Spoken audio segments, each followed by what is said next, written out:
Olá, sou a professora Marta Cassar. Estamos no módulo Legislação e estamos estudando a deliberação do Conselho Municipal de Educação número 3 do ano de 2018, que vai fazer o quê? Ela vai fixar as normas para oferta e funcionamento da educação básica no Sistema Municipal de Ensino no município de Sorocaba. Nós estamos na segunda parte, porque na primeira nós já falamos de todas essas normas de oferta e funcionamento da educação infantil. E agora vamos para outra etapa da educação básica, que é o ensino fundamental. Vamos dar continuidade então, ok? No capítulo 3º, nós vamos ver que o assunto agora vai ser o ensino fundamental. Então, do ensino fundamental, artigo 17, vamos ver o objetivo. O ensino fundamental regular, segunda etapa da educação básica, com duração de 9 anos, iniciando-se aos 6 anos de idade, terá por objetivo a formação básica do cidadão. Então, para haver essa formação básica, existem vários itens que nós vamos ver agora nos incisos, que vão determinar essa formação básica do cidadão, tá? Bem, o inciso primeiro vai dizer que mediante o desenvolvimento da capacidade de aprender, tendo como meios básicos o pleno domínio da leitura, da escrita e do cálculo. Mediante também, inciso segundo, a compreensão do ambiente natural e social, do sistema político, das tecnologias, das artes e dos valores que se fundamentam à sociedade. Você vai falar, mas eu já vi isso antes, viu mesmo, na LDB, ok? O inciso terceiro vai dizer que os objetivos dessa formação básica se darão mediante o desenvolvimento da capacidade de aprendizagem, tendo em vista a aquisição de conhecimentos e habilidades e a formação de atitudes e valores. Isso aqui está super afinado com a BNCC, portanto, você também já leu na BNCC. Já fala de atitudes e valores, já fala de conhecimentos e habilidades. No inciso quarto, nós vamos dizer que se dará mediante o fortalecimento dos vínculos da família, dos laços de solidariedade humana e da tolerância recíproca em que se assenta a vida social. São, então, os 4 incisos que vão acontecer, os objetivos da educação básica no ensino fundamental. O artigo 18 vai dizer que o ensino fundamental será ofertado nas escolas municipais, organizando-se da seguinte forma: inciso 1º, anos iniciais, com 5 anos de duração em regra, para estudantes de 6 a 10 anos de idade. E anos finais, o inciso 2º, vai contar com 4 anos de duração em regra, veja que sempre tem em regra, para estudantes de 11 a 14 anos de idade. Pode ser diferente disso, com idades diferentes dessa? Sim, pode ser, porque nós vimos que existe essa prerrogativa quando essa criança ou esse pré-adolescente não se matricularam no tempo correto na escola. Então, pode ser que ele seja um pouquinho mais velho, e aí tem todo aquele procedimento de classificação, de reclassificação, que existe também legislação que ampara essa criança, esse pré-adolescente, tá? O parágrafo 1º vai dizer que o número máximo de estudantes por turma do ensino fundamental será de... Lembra que nós vimos da educação infantil o número relacionado a número de crianças por sala, o metro quadrado que essa sala poderá ter e a quantidade de adultos por número de criança. Agora nós vamos ver o número máximo por turma, ou seja, aquela classe vai ter quantas crianças, quantos adolescentes? A linha A, 25 estudantes nas turmas de primeiro e segundo ano. Então, é o ideal que não passe de 25 estudantes para as turmas de primeiro e segundo ano. 30 estudantes na linha B, nas turmas de terceiro a quinto ano. O Fundamental 1 vai ser dessa forma, né? Com 25 estudantes do primeiro e segundo ano e 30 para o terceiro, quarto e o quinto ano. E a linha C vai nos dizer que 35 estudantes para os anos finais do ensino fundamental. Portanto, sexto, sétimo, oitavo e nono ano, as classes poderão ter 35 pré-adolescentes, ok? Parágrafo 2º, para efeito do cálculo de capacidade por sala de aula, deverá ser considerada a área de mínima de 1,35 m² e 35 por estudante. Nós também já vimos isso na educação infantil, estão lembrados? Só que a metragem era diferente, 2,5 metros, 2 metros, dependendo da faixa etária. Nos termos do artigo 120 da Lei Municipal 1437, de 21 de novembro de 1966, que é o Código de Obras do município, que determina essa quantidade de pessoas com relação ao metro quadrado, respeitando o limite máximo de estudantes estabelecido no parágrafo 1º desse artigo. Parágrafo 3º vai dizer que compete ao poder público envidar esforços para garantir que nas turmas de 3º a 5º ano, o número máximo de estudantes seja de 25 por turma, né? Vamos voltar lá para vocês perceberem que do 3º ao 5º ano, poderia ter 30 alunos, lembra? Mas ele está colocando aqui embaixo o parágrafo para a gente, para envidar esforços para que, passamos um pouquinho, compete ao poder público envidar esforços para garantir que nas turmas dos 3º ao 5º ano, o número máximo de estudantes seja 25 por turma, conforme disposto na estratégia 2.6 da Lei Municipal, que é o Plano Municipal de Educação. Então, lá em cima ele fala que são 30, vejam bem. Vamos voltar lá, ó. 3º ao 5º ano, estão vendo aqui? 30 estudantes. Descendo um pouquinho, já houve aprovação do Plano Nacional de Educação, então aqui está um parágrafo 3º que diz que compete ao poder público se esforçar bastante para garantir que essas turmas tenham no máximo 25. Então a lei aqui, a deliberação exige 30, mas estão pedindo que o poder público faça esforços, ou seja, quando for distribuir essas crianças, faça muito esforço para manter 25 por turma, nessa faixa etária, né, do 3º ao 5º ano do ensino fundamental 1, para quê? Para atender a prerrogativa do Plano Municipal de Educação, tá? Então, não se confunda nisso na hora do concurso, ficou claro? O parágrafo 4º vai dizer que no município de Sorocaba, a oferta do ensino fundamental se dará em regime de colaboração com a rede estadual de ensino, conforme os procedimentos estabelecidos entre a Secretaria Municipal de Educação e a Diretoria de Ensino da região de Sorocaba. Sim, nós já conversamos sobre isso. É o regime de colaboração entre a rede municipal e estadual. Portanto, ainda existem escolas da rede estadual que atendem 1º ao 5º ano.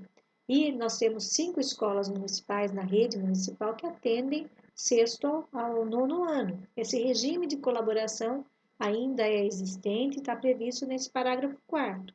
E até que toda a demanda seja atendida, aos poucos vai acontecendo a municipalização, o Estado vai passando para o Poder Público Municipal, Secretaria Municipal de Educação, essas turmas de 1º ao 5º ano, ficando a diretoria de ensino com 6º em diante, mas por enquanto é um regime bastante acentuado de colaboração, tá? O artigo 19 vai me dizer que anualmente serão cumpridos no mínimo 200 dias letivos e 800 horas de efetivo trabalho escolar, conforme estabelecido na LDB e previsto no calendário escolar.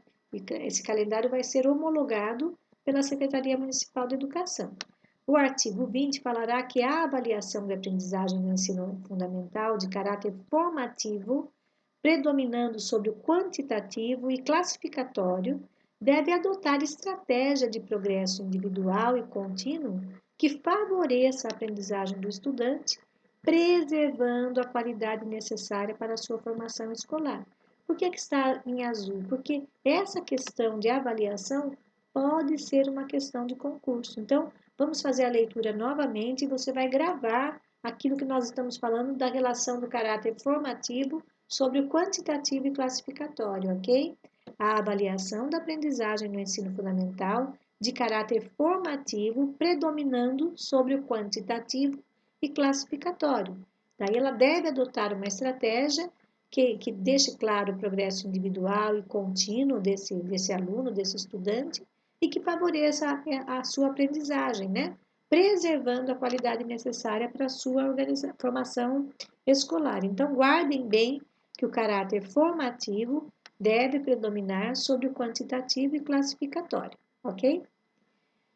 No artigo 21, nós vamos ver que, com relação ao ensino fundamental, a avaliação interna do processo ensino-aprendizagem prevista no PPP, no Projeto Político Pedagógico da Instituição Educacional, será realizada de forma contínua, cumulativa e sistemática, ou seja, vamos guardar aquele caráter formativo predominando sobre o caráter quantitativo e classificatório, e agora nós estamos vendo que toda avaliação desse processo ensino-aprendizagem tem que estar previsto na proposta político-pedagógica e também será realizada continuamente, de forma cumulativa e sistemática, ou seja, ocorrerá sempre continuamente durante o ano, ou é uma prática que ocorrerá, tá? Agora, ela tem os objetivos, essa avaliação. Quais são? O inciso 1 nos diz que o primeiro objetivo é diagnosticar e registrar os progressos e as dificuldades dos estudantes.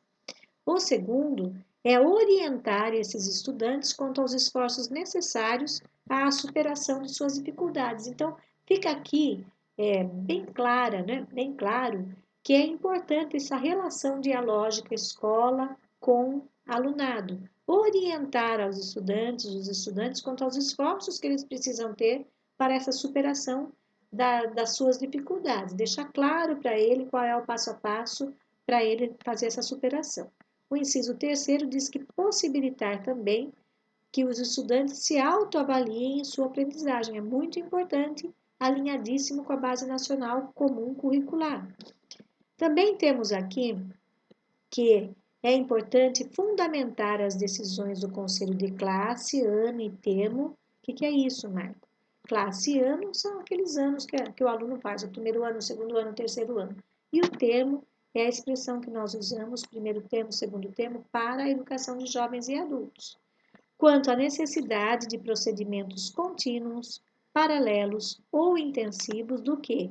De reforço e recuperação da aprendizagem, de classificação e reclassificação dos estudantes. Então, o conselho de classe sempre vai ter essa questão fundamentada com relação a essas decisões, com relação a procedimentos contínuos, paralelos, intensivos, quanto ao reforço e à recuperação da aprendizagem desses estudantes. E essa classificação e reclassificação, que tem um vídeo especialmente que nós estamos conversando sobre essa questão, que já foi deliberada pelo Conselho Municipal de Educação também, deixa muito mais claro, tá? Nessa, em especial, 3/2018, com relação ao ensino fundamental, também aqui com relação à avaliação, o inciso 5º vai dizer que orientar as atividades de planejamento e replanejamento dos conteúdos curriculares.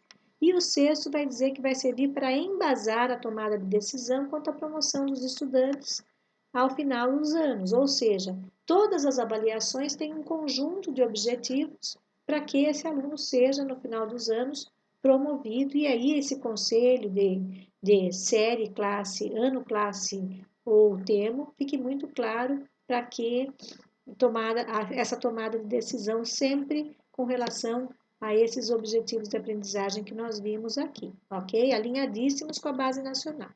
O artigo 22 vai nos dizer que a promoção e classificação no ensino fundamental podem ser utilizadas em qualquer ano, série, ciclo, módulo ou outra unidade de percurso adotada. Isso é porque a LDB tem essa flexibilidade. Então, aqui já fica flexível, tá? Exceto na primeira do ensino fundamental.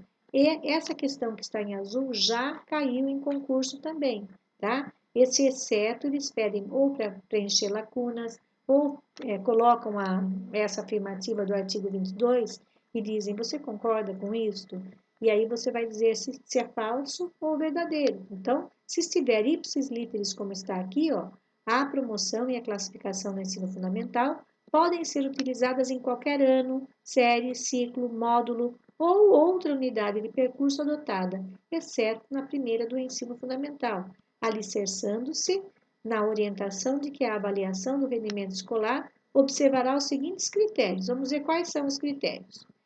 Inciso 1º, avaliação contínua e cumulativa. Olha, nós vamos repetir de novo que a avaliação é contínua e cumulativa. De quem? O desempenho do estudante, com prevalência dos aspectos qualitativos, a qualidade do que ele faz, sobre quantitativos e dos resultados ao longo do período, sobre as eventuais provas finais.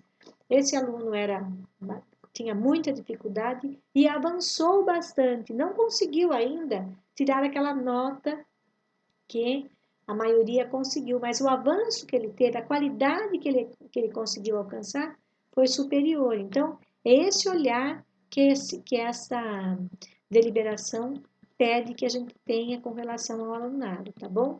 O inciso segundo diz da possibilidade de aceleração dos estudos para esses estudantes com atraso escolar. Vai ter também esse regramento sobre essa aceleração. O inciso terceiro vai falar na possibilidade de avanço nos cursos e nas séries mediante a verificação do aprendizado. Também vai ter aí a normatização de prova no primeiro bimestre, enfim. Tem um outro vídeo que está explicando para você. Aqui ele só vai colocar o enunciado. E o inciso quarto vai falar aproveitamento de estudos concluídos com êxito, né, no caso de promoção, e a oferta obrigatória de apoio pedagógico destinado à recuperação contínua e à recuperação paralela da aprendizagem de estudantes, aqueles que têm déficit no rendimento escolar, a ser previsto no regimento escolar e no PPP da instituição educacional. Então, essa oferta obrigatória de apoio pedagógico deve estar prevista tanto no regimento quanto na PPP. Atenção a esse inciso também, que pode também ser aí um motivo de questão no concurso, tá? O parágrafo 1º vai dizer que a classificação de estudantes sem a escolarização anterior, porque nós já vimos isso em outros vídeos também, porque morador da zona rural ou veio de um país e não tem aquele documento comprobatório que vai colocá-lo no ano ideal, na série ideal para que ele frequente. Então, essa classificação deverá ser realizada pela escola em conformidade com a deliberação 2 de 1999, aquela que nós estudamos em outro vídeo.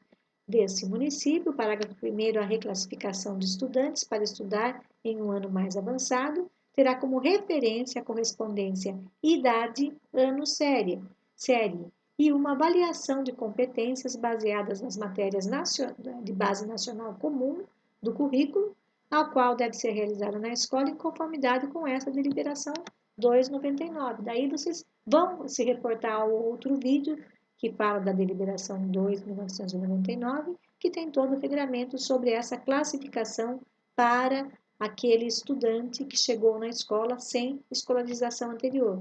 Não tem histórico escolar, então qual vai ser o procedimento que vai ser dado para esse aluno? Então, tem todo um regramento que o Conselho Municipal de Educação já se debruçou sobre ele em 1999, ok? O parágrafo 3º dirá que poderá ser reclassificado o estudante com defasagem de conhecimentos ou lacuna curricular de anos anteriores, quando for possível suprir a defasagem por meio de atividades de recuperação ou outra medida pedagógica. Aí o aluno reclassificado vai avançar nos estudos, né? Ou porque ele teve, né, nesse caso, defasagem de conhecimentos, ou veio de algum lugar com histórico escolar demonstrando lacuna de alguma disciplina, componente curricular agora, ou seja, que ele tem aí, a partir do seu histórico, a necessidade dessas atividades de recuperação. O artigo 3º está grifado e tem uma flechinha dizendo, olha, já caiu em concurso, tá? O artigo 23 vai dizer que a Base Nacional Comum do Ensino Fundamental, tendo como referência a Base Nacional Comum Curricular, constitui-se de conhecimentos, habilidades, saberes e valores produzidos culturalmente, expressos nas políticas públicas e gerados nas instituições promotoras do conhecimento científico e tecnológico, no mundo do trabalho, no desenvolvimento das linguagens, nas atividades desportivas e culturais, na produção artística, nas formas diversas do exercício da cidadania e nos movimentos sociais. Então, vocês veem que todo esse contexto aí do artigo 23 é intimamente relacionado com a Base Nacional Comum Curricular, esse aluno que esperamos formar para o século XXI, tá? Neste século XXI. Então, aí ele já começa a entrar na nossa base nacional. Parágrafo 1º, integra uma base nacional comum curricular os seguintes componentes curriculares. Nós não estamos mais falando de disciplinas, vamos falar de componentes. E eu trouxe para vocês aqui nesse quadrinho as áreas que relacionam-se com a base nacional comum. Então, esses componentes serão língua portuguesa, arte, educação física e língua inglesa. Lembrando que eles fazem parte da área de linguagens da BNCC, e esses 3 componentes curriculares, eles vão ser componentes do 1º ao 5º ano. E a língua inglesa poderá ser também do 1º ao 5º ano, mas nessa situação da rede municipal, ela só é ofertada do 6º ano em diante, tá? Então, esses 4 componentes curriculares correspondem à área de linguagem da BNCC. Esse quadro faz parte da deliberação 3/2018? Não, eu trouxe aqui para deixar claro para vocês, inclusive por cores diferentes, para vocês entenderem essa íntima relação com a base nacional, tá? Bom, integra também o componente matemática, que faz parte da BNCC da área de matemática. Integra o componente ciências, que faz parte da BNCC da área de ciências da natureza. E os outros três componentes são geografia e história, que fazem parte da área das ciências humanas, e, finalmente, o ensino religioso, tão discutido, que se tornou uma área e é um componente curricular de frequência não obrigatória, como nós vamos ver aí, especialmente, né? Bem, o parágrafo 2º vai dizer, então, reforçando de novo, esse quadro é um quadro que eu coloquei aqui para ficar claro para vocês durante esse aprendizado. Esse quadro não faz parte da deliberação 3/2018. Ficou claro isso para você, né? Eu trouxe para que vocês possam perceber que esses componentes curriculares apontados na deliberação se incluem nessas áreas da base nacional, para que vocês já vão guardando o aprendizado, tá? Parágrafo 2º, a LDB inclui o estudo de pelo menos uma língua estrangeira moderna na parte diversificada, a qual pode ser ofertada somente nos anos finais do ensino fundamental ou estendida para os anos iniciais, conforme eu acabei de dizer, tá? O parágrafo 3º vai dizer que a adoção de materiais didáticos a serem utilizados como recursos no processo ensino e aprendizagem dos estudantes deverá levar em consideração as peculiaridades de cada instituição educacional. Então, esses materiais podem ser que sejam diferentes, né? O princípio da equidade, porque algumas escolas podem ter crianças especiais e exijam que tenham materiais e recursos diferenciados. Então, nesse sentido, o parágrafo 3º é muito óbvio.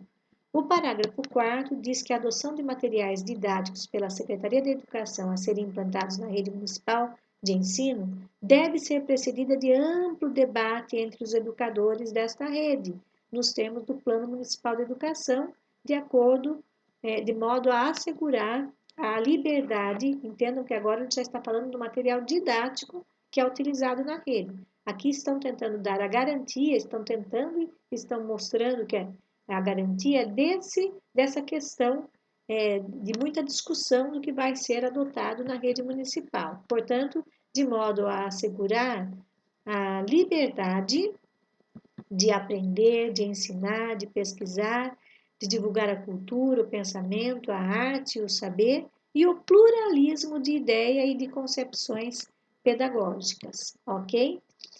Também com relação ao parágrafo 5º, nós vamos ver que a Secretaria da Educação deve adotar procedimentos que assegurem a ampla participação dos docentes e a equipe gestora no processo de análise, discussão e escolha das obras didáticas do PNLD, do Programa Nacional do Livro Didático, que é um programa do FNDE, do Governo Federal, da Secretaria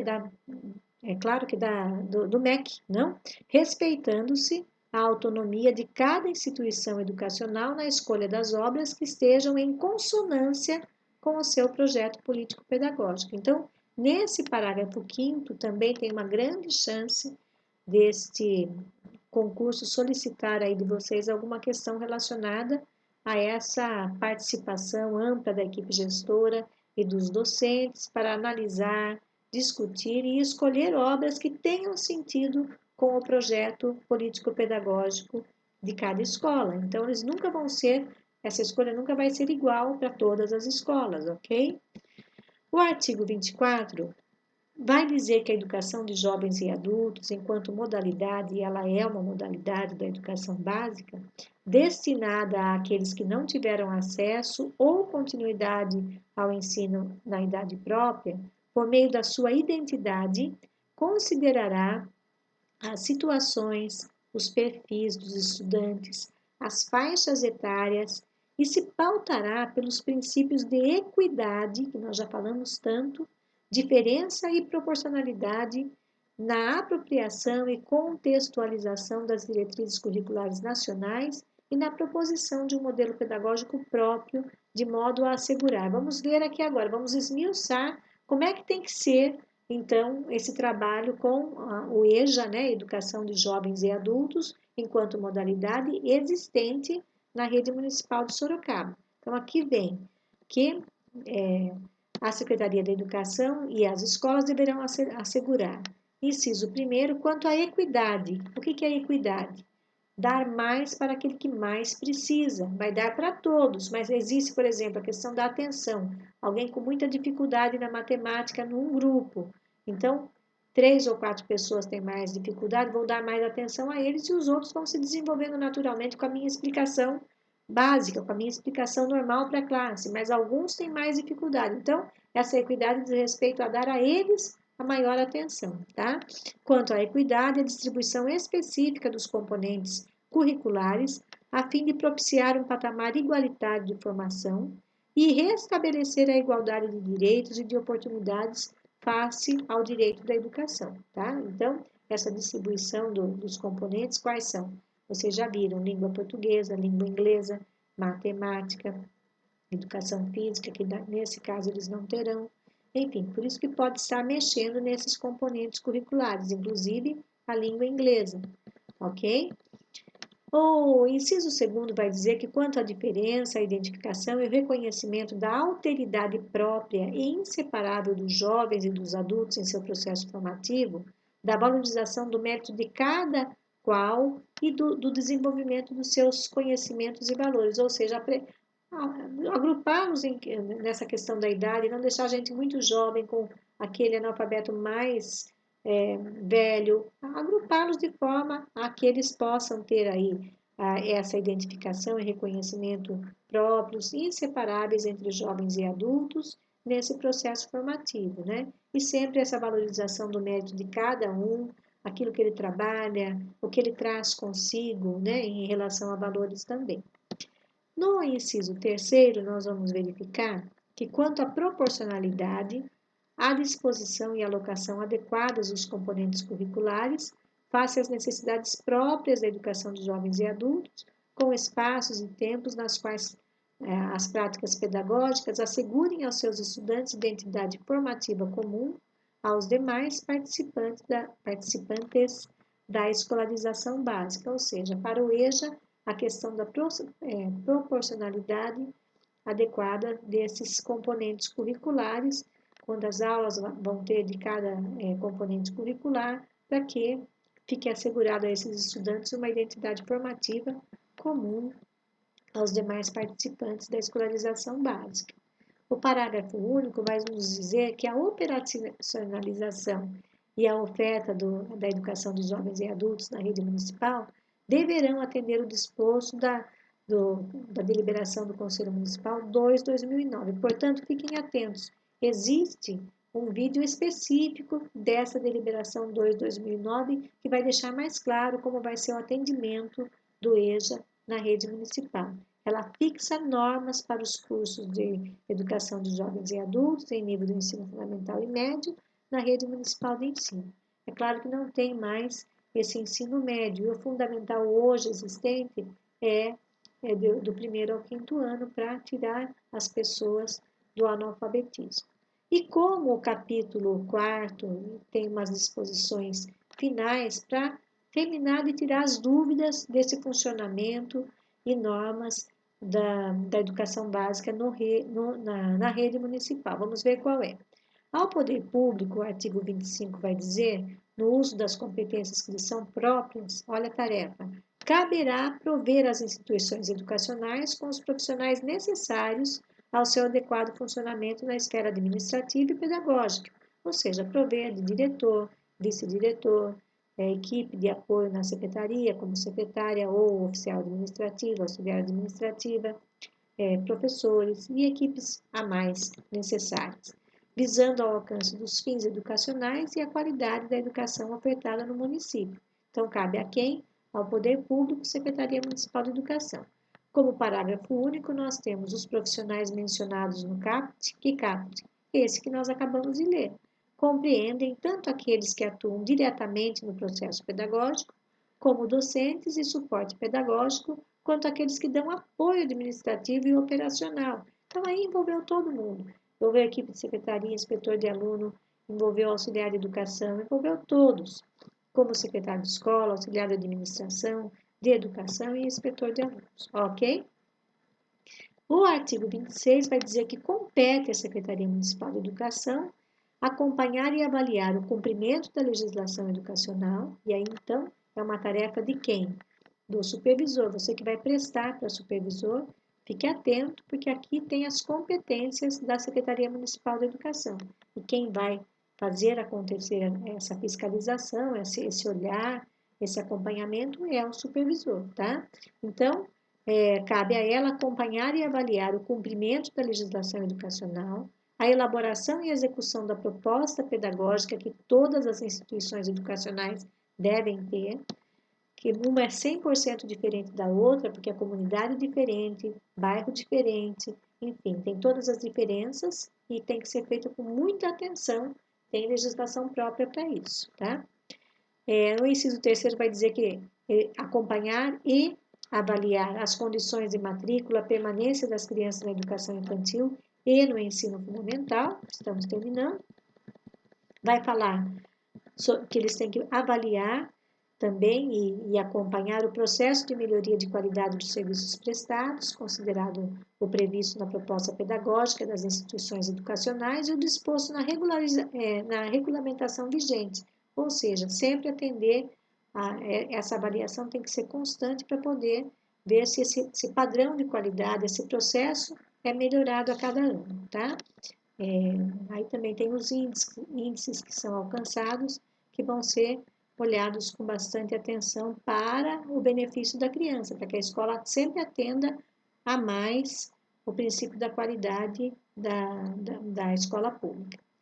O inciso 5º vai dizer a qualidade dos espaços físicos, instalações e equipamentos e adequação às suas finalidades, tem que ter essa qualidade, esses espaços. O 6º vai dizer da regularidade dos registros, da documentação e o arquivo serão acompanhados também pela Secretaria Municipal de Educação. O 7º vai dizer que a oferta e execução de programas suplementares de material didático escolar deve também ser acompanhada e avaliada pela Secretaria Municipal de Educação, inclusive o transporte, alimentação e assistência à saúde nas instituições de educação infantil e de ensino fundamental mantidas pelo poder público. O inciso 8º vai dizer que é também tarefa de verificação e avaliação e acompanhamento da Secretaria Municipal de Educação a articulação das instituições educacionais com a família e com a comunidade. O inciso 9º vai falar da execução do Plano Municipal de Educação, que tem suas metas, então ver se essa escola e todas as escolas estão avançando nessas metas. O inciso 10º vai dizer que o quadro de recursos humanos das instituições educacionais deve ser acompanhado e avaliado e deve ser suprida a deficiência de pessoal existente em conformidade com o 2 do artigo 37 de onde? Da Constituição Federal, tá? Nós não estudamos o artigo 37.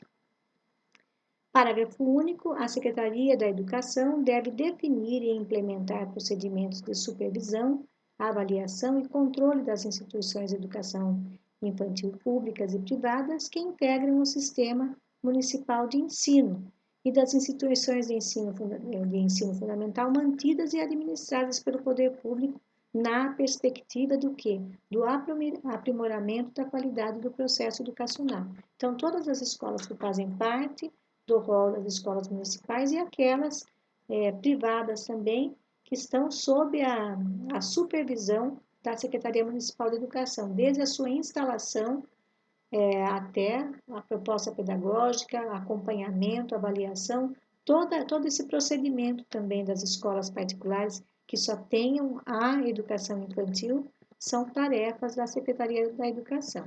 E, finalmente, essa deliberação entrará em vigor na data de sua publicação, ficando revogadas as disposições em contrário. Então, todas as outras existentes nos anos anteriores são revogadas e passa a valer, então, esta deliberação 3/2018, tá bem?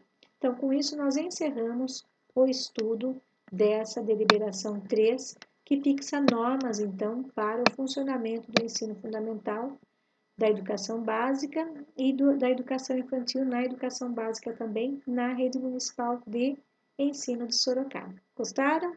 Vamos, então, para uma outra videoaula para continuar nossos estudos. Tchau!